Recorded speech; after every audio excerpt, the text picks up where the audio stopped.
Good morning dear students. This is your English class. As you know, last period में हमने इतना पढ़ा था कि टीथ के कितने 3 लेयर होते हैं. The upper most layer which is the strongest part of our body is called enamel. Middle layer is called dentin and the last layer, सबसे नीचे वाला लेयर को हम बोलेंगे डेंटल पल्प. अब सोनिया पूछती है molar, what is it? Molar का मतलब क्या होता है? Doctor Sharma, it's a kind of a teeth. Look at the chart. There are 2 types of teeth, deciduous teeth and also known as milk teeth and permanent teeth. Deciduous teeth are usually 20 in number and they shed one by one after growth. Therefore, new permanent teeth come up. They are usually 32 in numbers.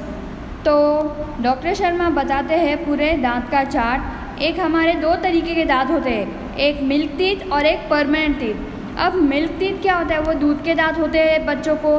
फिर वो क्या होता है, वो जो दांत होते हैं वो मिल्क के दूध के दांत होते हैं, वो 20 होते हैं. और वो जब हम बड़े होते जाते हैं ना, तो वो दांत 1 by 1 निकलते जाते हैं, टूटते जाते हैं और नए पक्के दांत आते हैं. परमानेंट टीथ जिसको हम बोलेंगे, पक्के दांत आते हैं. तो वो कितने नंबर होते हैं? 32 होते हैं total. Sonia, yes, I also have 32 teeth, but they all are not the same. Dr. Sharma, they are different in shape, size and functions. There are 4 incisors, 2 canines, 4 premolars and 4 or 6 molars in each jaw. तो सोनिया बोलती है हाँ, मेरे पास भी 32 दांत है, लेकिन सब सेम नहीं है, अलग अलग है. तो डॉक्टर शर्मा कहते हैं हाँ, जो दांत होते हैं वो अलग शेप के, अलग साइज़ के होते हैं और अलग अलग चीज़ें करते हैं. तो हमने पहले वीडियो में देखा था कि 4 इंसिसर्स होते हैं. ऊपर के जो 4 दांत होते हैं और नीचे के जो 4 दांत होते हैं एकदम बीच में सेंटर वाले, उसको हम बोलेंगे इंसिसर्स. और ये 4 दांत के बाद जो खीले वाले दांत होते हैं उसको बोलेंगे कैनाइन. फिर उसके बाद हमारी प्री मोलार होती है, दाढ़ होती है, ठीक है. और उसके बाद बड़ी दाढ़ होती है जिसको हम बोलेंगे मोलार्स. ओके, एक जॉ के अंदर 6 मोलार्स होती है. Sonia, can I ask you a few question about my friends dental problems? Doctor Sharma, oh sure dear. तो सोनिया बोलती है कि मेरे दोस्त हैं जो उनकी भी थोड़ी कुछ दांत की प्रॉब्लम होगी, तो मैं उसके बारे में आपसे पूछ सकती हूँ? तो डॉक्टर शर्मा बोलते हैं हाँ, क्यों नहीं, पूछ सकते हो. Sonia, Pooja, one of my classmates slipped off a staircase and she has some fractured teeth, what should she do?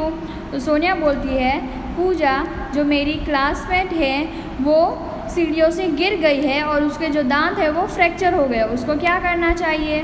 Doctor Sharma, well she needs to consult a dentist. After examine her teeth the dentist will suggest the restoration of the teeth with light cured composite filling material.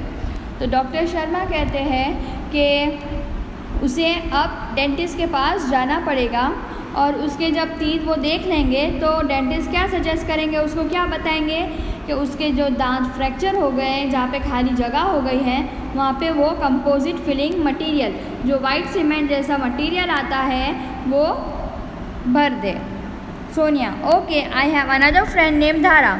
She has uneven growth of teeth. Her teeth are not properly grown. She feels very embarrassed at times. Any advice for her? तो सोनिया बोलती है ठीक है, कोई बात नहीं. मेरी एक फ्रेंड है जिसका नाम है धारा. उसके जो दांत है वो आगे पीछे है. उसके जो दांत जब वो बड़ी हो रही थी तो बराबर उगे नहीं है, तो उसे बहुत ही शर्मिंदगी महसूस होती है इसके कारण. तो उसके लिए कोई सलाह दोगे आप? तो डॉक्टर शर्मा कहते हैं no one should feel embarrassed about physical deformity. Her problem is called crowding. Now there is a solution of this problem also. The patient has to go for an orthodontic treatment. The braces will bring her teeth in proper alignment. तो doctor Sharma कहते हैं कि किसी को भी हमारी जो शरीर के अंदर कोई खामी है उसके बारे में शर्मिंदगी महसूस नहीं करनी चाहिए. उसकी जो प्रॉब्लम है उसे हम कहेंगे क्राउडिंग। अब एक और प्रॉब्लम का सल्यूशन है। सब प्रॉब्लम का कोई ना कोई सल्यूशन होता है, इसका भी है।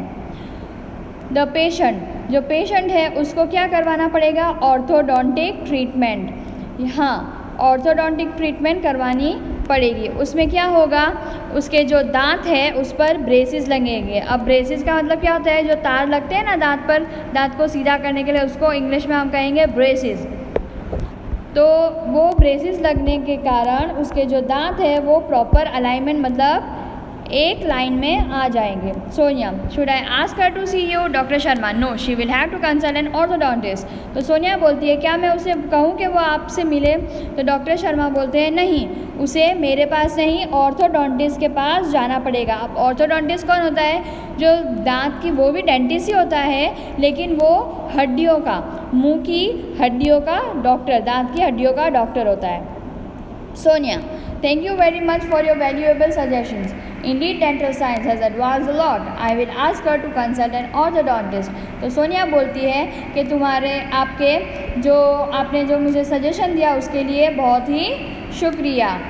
और जो डेंटल साइंस है वो बहुत ही आगे बढ़ चुका है, और मैं जो मेरे फ्रेंड है उसे ऑर्थोडोंटिस्ट के पास जाने की सलाह दूंगी।